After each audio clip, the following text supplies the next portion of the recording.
Lego kit. No, this is a serious asset management company overhauling its operations. Overhauling its operations and process mapping and re-engineering how it can cut costs and maximize efficiency. This is, for those of you who are wondering what this is an IT firm. This is a technology firm that is trying to look at new ways, new ideas for application development, something that we refer to as app development. Okay. 100%, the process 100% open, participation was 100%, and we never criticize the person, but we only criticize the model. So there's respect, 100% respect. Last slide. Thank you very much. Thank you. Thank you. Oh. Can I keep you on stage for a minute? Yeah. Thank you all very much. Thank you, Ali. Again, keeping him on stage. Then this time I'd like a great round of applause because this gentleman that I'd like to come on stage is not someone who's come, even say from wonderful people who have joined us from Karachi or wherever. He's come from further down and further away. And I am yet to find anyone that I can't like a lot from someone from his country. And I'm sure you all share this sentiment with me. Coming all the way from Sri Lanka is General Rohan. And I'd request General Rohan to please come on stage and hand over that little black box to Ali Saeed. In your applause, General Rohan.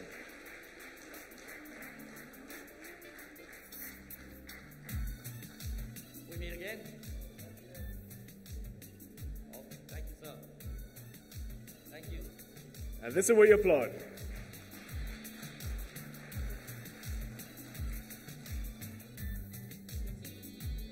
Thank you, sir. Thank you, sir. Thank you. Thank you, Ali. Thank you. Thank you, General Rohan. Thank you very much. It was a pleasure. Thank you.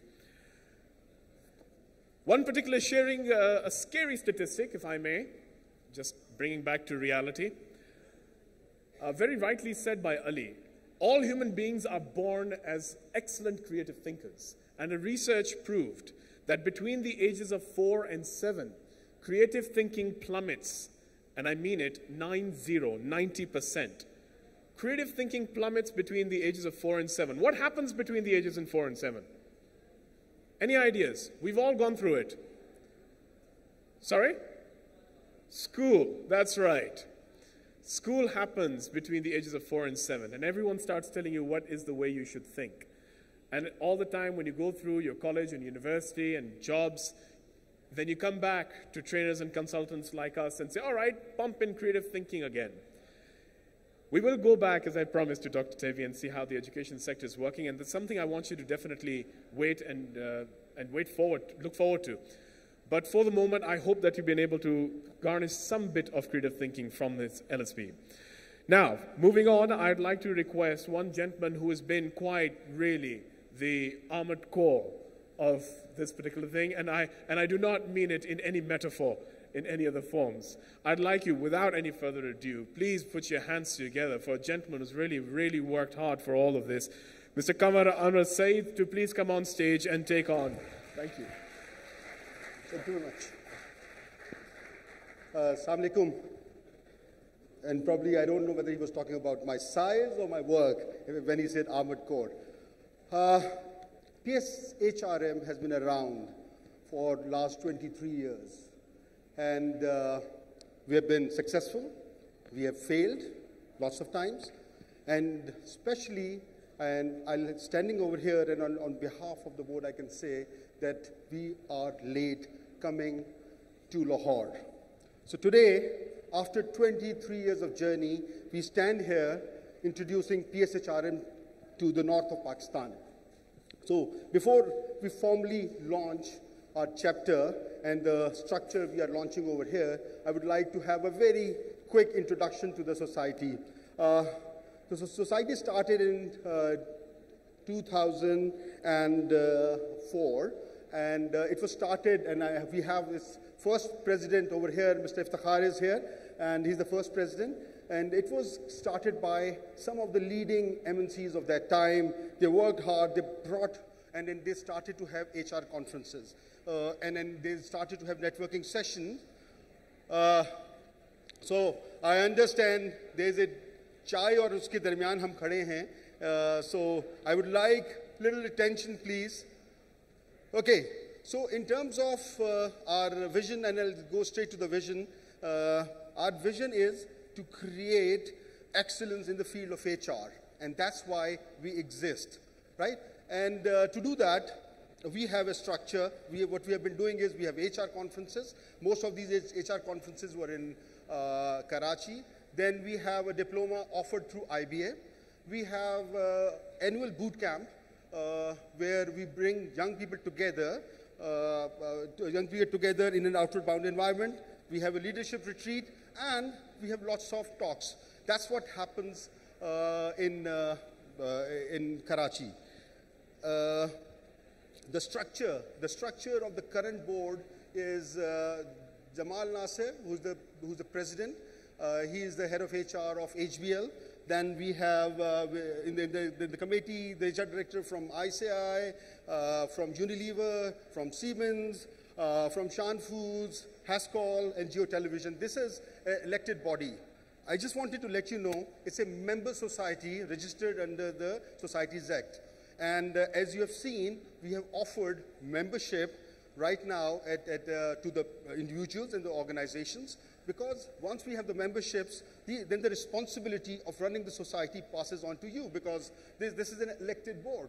And that's why at this point in time, what we are doing is over here, till the time we have elected board, and these are some of the memberships and the representations in our society.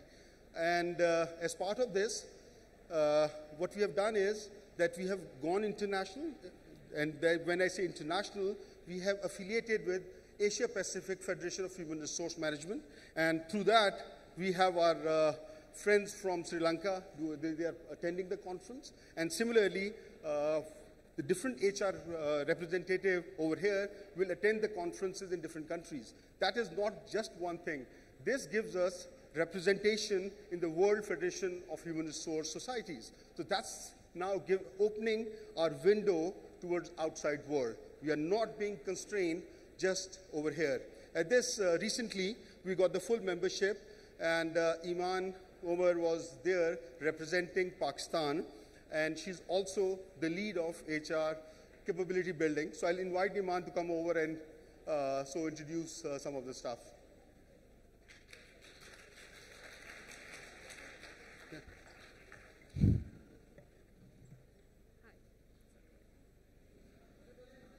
Hello. Hi. I know that we're waiting for tea, and I know that some of us are getting a little bit impatient, but we'll just take a few more minutes of your time. PSHRM was very happy to apply for and get affiliate membership with the Asia Pacific Society of HR Management in October of 2016. And just now, 2 weeks ago, I'm pleased to announce that we have been elected as a full member of the Asia Pacific Society of HR Management. As Kanwer said, this opens the doors to all sorts of international affiliations and synergies, and we look forward to sharing knowledge. We look forward to making our HR leadership retreat an Asia Pacific Federation event, and we also look forward to replicating some of their events like the HR quiz in Pakistan in March of 2018. Now, with that, of course, we also look forward to having affiliations and strategic alliances and partnerships with the different 16 countries in the Asia Pacific Federation. And going forward, we are aiming to increase and improve the quality of HR professionals and the knowledge of HR professionals in Pakistan with these synergies. And we would love to have your support in this as well. With this, I'd like to invite Zainab Khan. Zainab will tell us a little bit about the PSHRM Lahore chapter and the plans that we have for that. Thank you.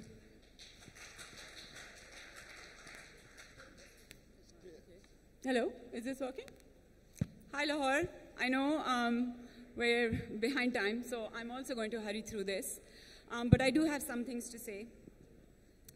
I'm very honored and humbled to be given this responsibility, but to be honest, I'm also a little bit scared. And that's because this cause is very close to my heart. And so I want to deliver this duty really, really well. But let me explain a little bit why this is so important. When I started working many years ago, I didn't know any HR, and so I got sent off to an HR course.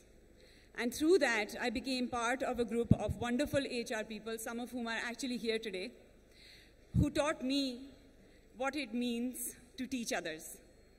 And so through the PSHRM North chapter, this is what we hope to achieve. What we'd like to do and what I'd like to do is pay that debt back. They taught me and I learned. They spoke and I listened. They shared openly and freely. And they gave me their time and effort. And I think it contributed to everything that I am today. So thank you very much. And I would love to pay that debt back by sharing that same generous spirit with others. I believe that we owe to those who teach us to teach forward and make that debt whole. So thank you. I will walk you through now very quickly. Of course, all of these dreams and ambitions cannot come true without help. And so we have a working committee that we've put together until we are strong enough to hold our own elections here in the North chapter. And as I call out your names, could the committee members please come up? They are, well, myself, Saima Walid, Iman, who's already here, and Nariman, who hasn't joined us today. We've also put together for advice and guidance an advisory board thus far, so if you could also request all of you to come up. Hassan, Ali, you're right there. If you could please, if I could request you all to come up. And Bakhtiyar Khwaja Sahab, Wasif, I know you're here. I don't know where you are, but if you could also come up. And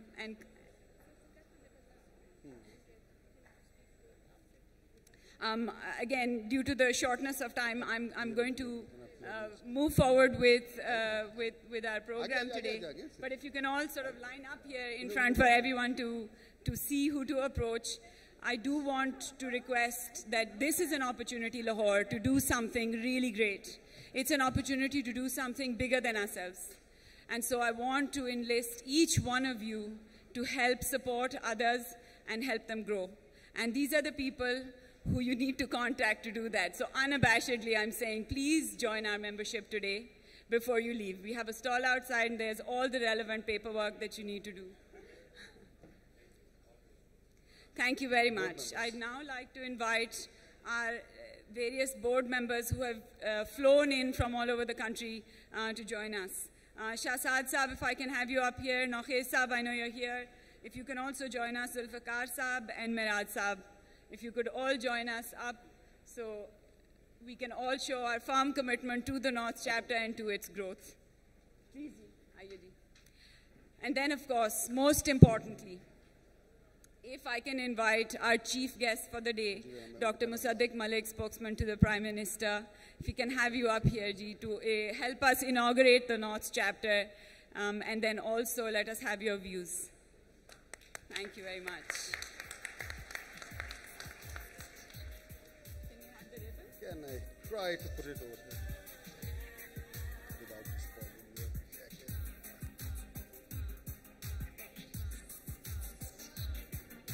Lovely. Is that it? And with this ribbon cutting, we officially... Well, yes, you're going to need scissors. We would like to officially declare the North chapter into commencement. Yay! Give it up, Lahore! Well done.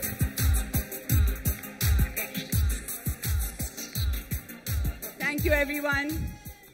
Thank you for joining us, and we look forward to all of your support. Thank you. Thank you. Thank you. I'd like to formally request Dr. Mosaddegh Malik, our chief guest for the day, to share his views and his... And we'll just be putting your presentation up.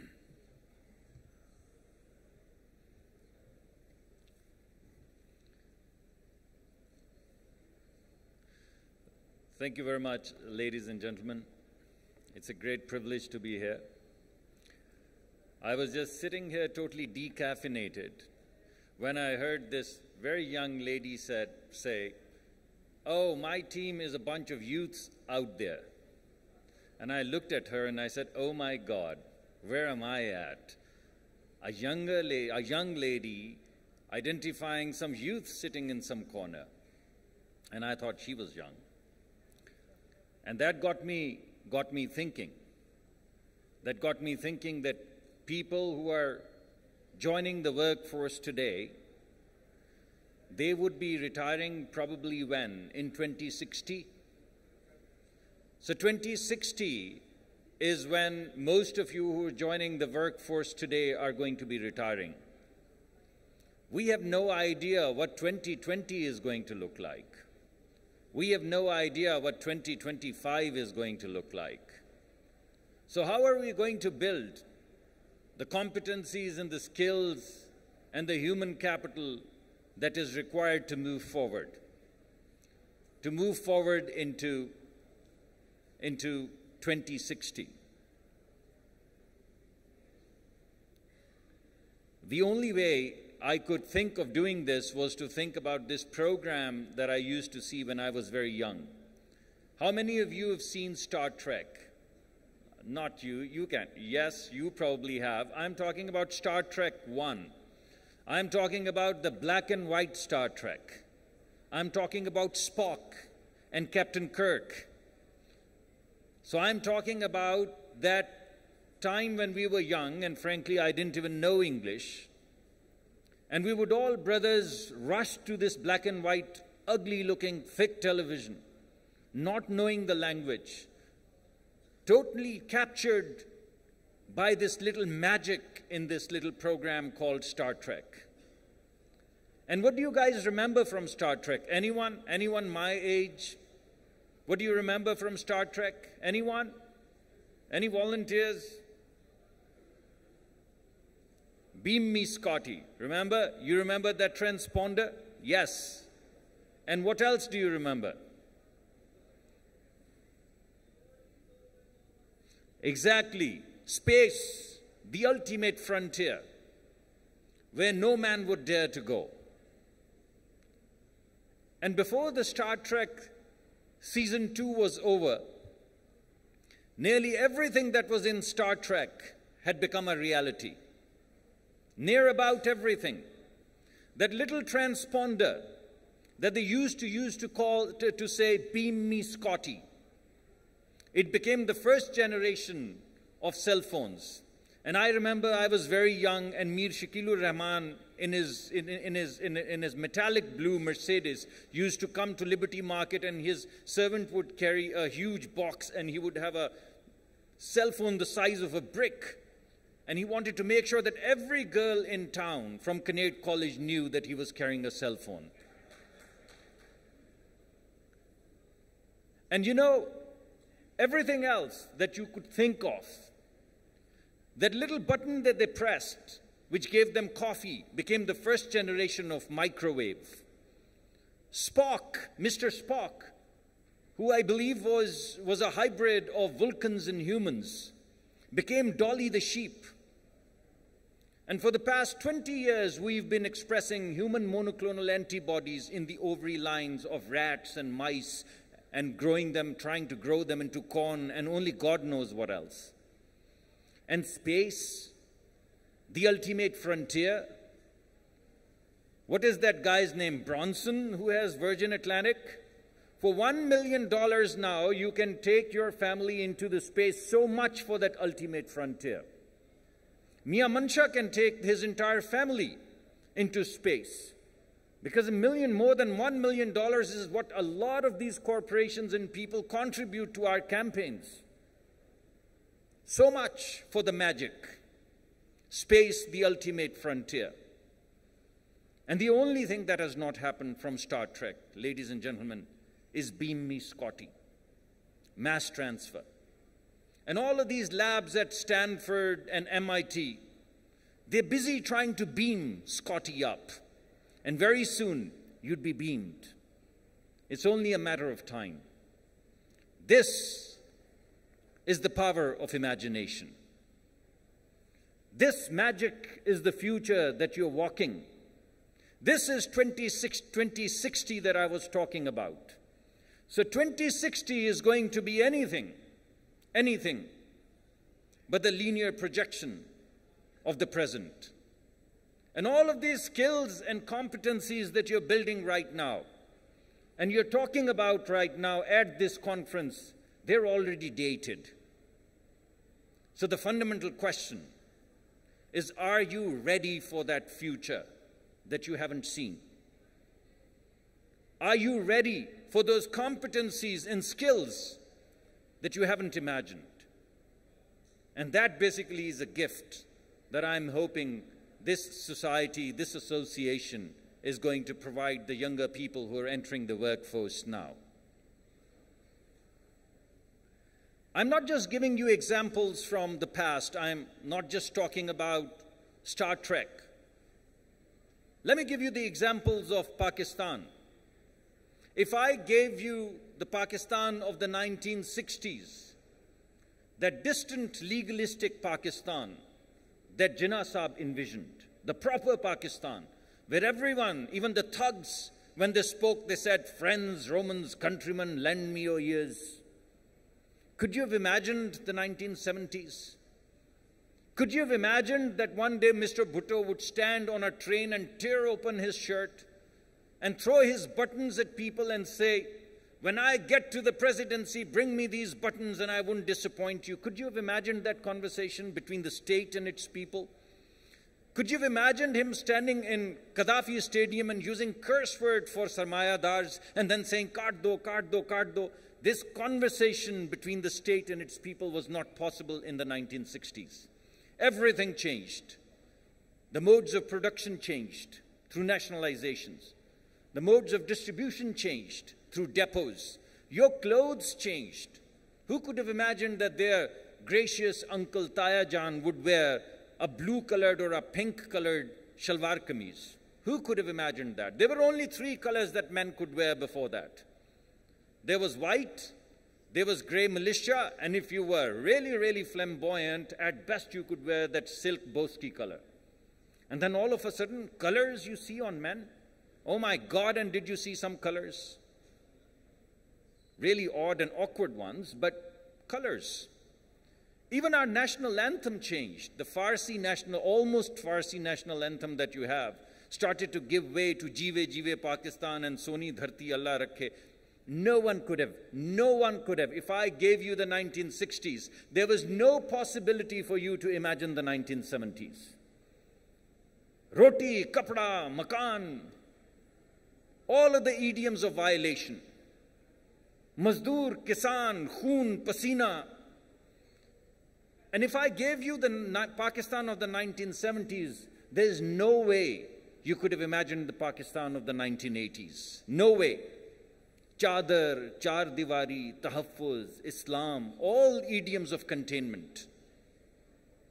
So just in Pakistan, totally forget about Star Trek.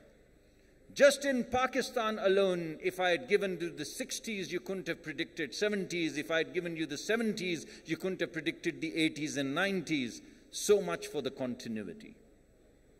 So future is